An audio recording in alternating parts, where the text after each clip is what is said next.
My first reaction is I started crying. I couldn't believe it. I just wept.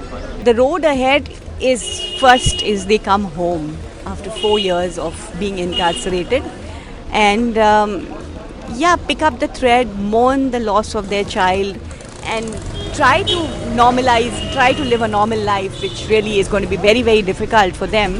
But we are all there to support them and be with them.